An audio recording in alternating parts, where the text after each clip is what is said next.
Yeah, because everything I write over there, your picture just keeps changing. Yeah. We're doing a video on backgrounds. That's what you wanted to do today, right? Well, yeah, we're talking about backgrounds and like ttrpgs and what they're good for and like how to homebrew one, make your own. Well, yeah. I mean, look at this WebDM. They do things with TTRPGs. They customize stuff. I mean, Star Wars. I mean, you get so much inspiration. You got Luke fighting Vader. I like Well, this one a lot. we're talking about we're talking about backgrounds as a game mechanic, not backgrounds as One the does not simply put together a good background, Josh. You have to get the trail on the right path. tune in as we talk about backgrounds and how to homebrew them on J&J Tabletop. Did I miss the point of this? What?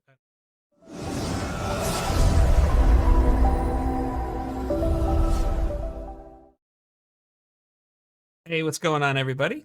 I'm Jake, and this is Josh, and we're here talking about backgrounds in this J&J Tabletop video. We're going to have some clickable links in the description below. We're going to have the D&D Beyond basic rules, personality, and background sections link, as well as some other stuff going on, so check that out. And the 5e Player's Handbook on page 125 is where you're going to find this stuff, so if you want to open that up while you're watching this video, feel free to do that. And so, Josh, I'm just going to ask you, why are backgrounds so important when it comes to D&D and tabletop role-playing games? It gives you the ability to tie players to the campaign setting. As a player, it helps you get invested in the world at hand, and as a DM, a background is your opportunity to really work with your player and find out, like, all right, you're an acolyte. What does that mean? What organization were you actually a part of? How can we tie this in, and what little like tidbits from your background can we grab and use it? And through your background, whether it's some sort of like criminal background or folk hero background or anything like that, it's more adventure fodder. It's more hooks. It's Yeah. just things that make the world real. Like a good DM is going to be able to see your background and talk to you a little bit about that and be able to pull things from that and be like, oh, you were a criminal? You were a charlatan? All right. You remember when you did work in this town? This is a guy you screwed over that now you need his help. Something Yes. along those lines. Like Yeah. background just it helps the player be connected to the worlds, and it helps the DM with plot hooks, quests, NPCs. There are infinite reasons with how a background could be used by a DM. I know we've talked about it in the past. Anytime you can tie a character to the setting, you are then also connecting the player to the character because there's more to get attached to, and that's just going to build immersion. So, yeah, it's almost like if it's a person, it's almost like the skeleton that the muscle and skin and organs are standing on. That's the wrong word. That kind of gross. But I think you understand what I'm trying to say. It Yeah. provides a framework in order to view your character. And the other thing about backgrounds that we haven't mentioned yet too is the PIBs. Okay, what is this? And for, you're gonna laugh when you find out what it is, because it's your personality traits, ideals, bonds, and flaws. Ah, yes. Okay. That is a huge part of your background. That's a huge part of the background, but like your character as a whole Yeah, too. Like this is absolutely. what takes your character from stats on paper to something you could really role play. It really Yeah. does. You don't have your robots. You don't have your, well, maybe that might not be true. What if you're playing a robot? Well, even if you're playing a robot, like your ideal or bond or whatever is you're trying to learn how to love, you don't understand. Your flaw is that you don't have the ability to empathize, but you want to. This actually just, it's a quick tangent, but one of my favorite characters, and I know you're not a Star Trek fan, but there might be some Star Trek fans out there that are watching this. In the Next Generation, you have the character Data, who is an android. He doesn't have an iPhone. Sorry. Oh, I Um, love Data. Yeah, Goonies is one of my favorite all movies. right, there it is. But he is someone who is on this just quest to become more human, and he's not programmed with emotions, but there's something about him that just feels almost more human than other characters. And that's exactly what a good background and a good personality, ideals, bonds, flaws, or pips, as you say, will do for your character. And this is why they're so important. Okay, Josh. So you have backgrounds that are given in the 5e player's handbook, and this is really a concept that you could have in any game, but because 5e is the current iteration and the most popular version that anyone uses, that's usually what we reference here. So what normally does a character like get with a background? How does that work? Open the player's handbook, check out the background page. You're going to have a title. You're going to have some sort of description of an organization that the player could have been involved in previously, or even if they're like a hermit or like an outlander, far traveler, like anything like that. Those are all actual backgrounds and options. And you'll notice that they're not an organization. It's not really a profession or anything like that, but it is a description of how you spent your time before we came to this current moment. So aside from that, whatever it is, you'll also get some sort of like skill proficiencies. You'll get usually a language, at least one. They'll Yeah. give you equipment. And when I say equipment, I don't mean like weapons and armor, that kind of thing. Usually, like it could be a holy symbol or Yeah. just minor thing that's all flavor. Also, clothing, whether it's fine clothes, not so fine clothes, that kind of Yep. thing. Gives you a little like Um, economic picture mhm. of what kind of life you've led up until this point. Yeah, exactly. And then the last thing that it gives you equipment wise is the amount of wealth that you have, the amount of gold pieces typically. Aside from that, there's usually some sort of ability. And regardless of how they describe this ability, most of the time it is when you find someone from your organization, you'll be able to have free lodging. Unless, of course, Mm. you're into Theros and Yep. you picked the athlete background. Yeah. For some reason, I guess the rest of the athlete background was too strong that they had to nerf that particular feature for them. Seriously, someone explain to me why they did that.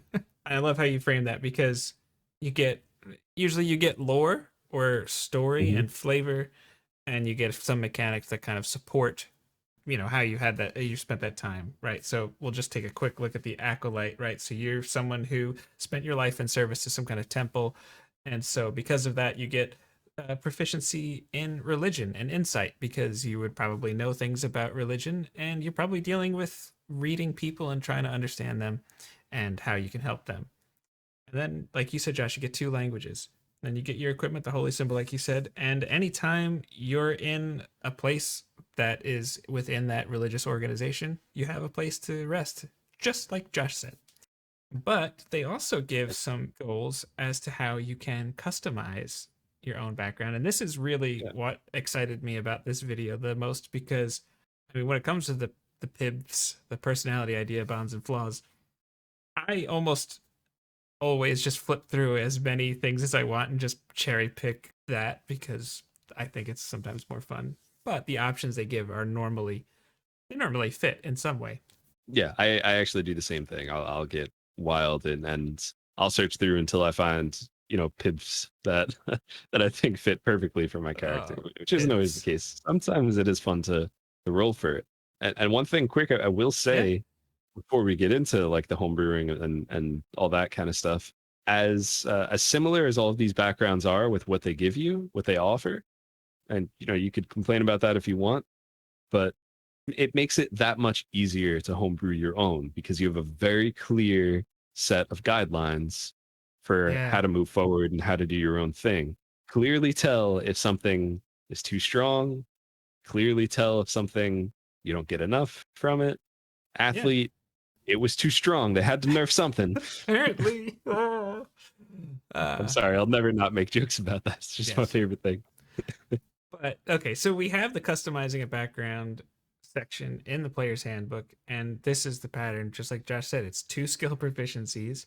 Then you get a total of either any combination of two, whether it's a language or a tool proficiency.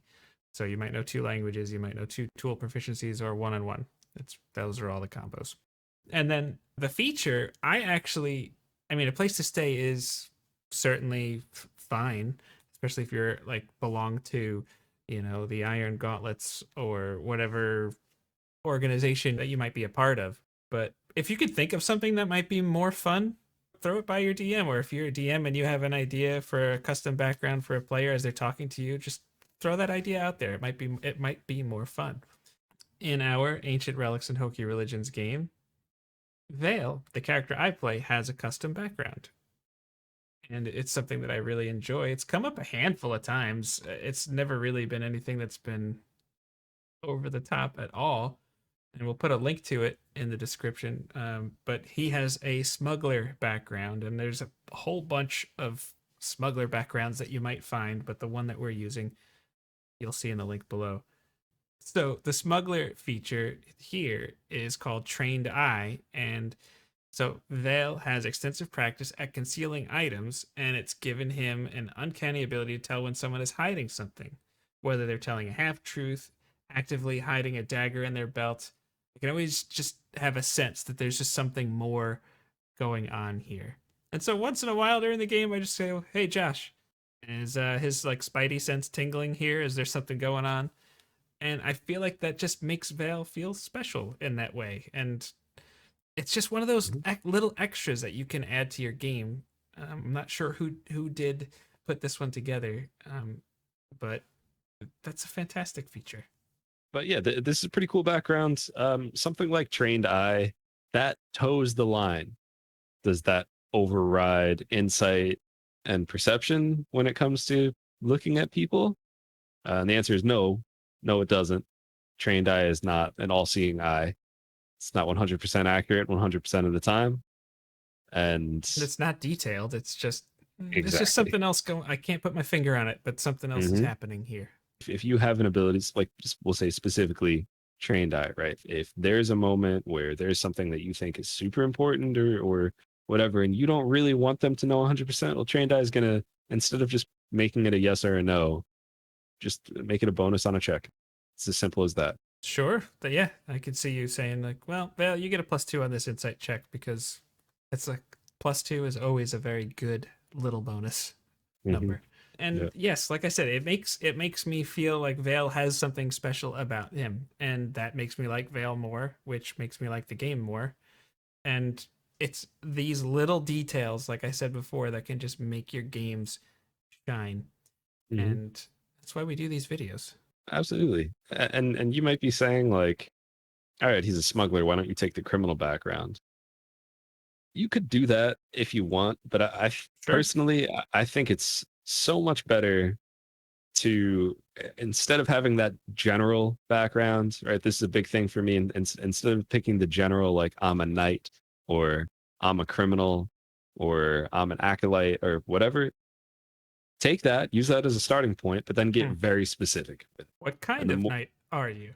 Exactly. Are you a knight connected to a noble family? Are you like a knight in some sort of order? Like, are you, if so, what order?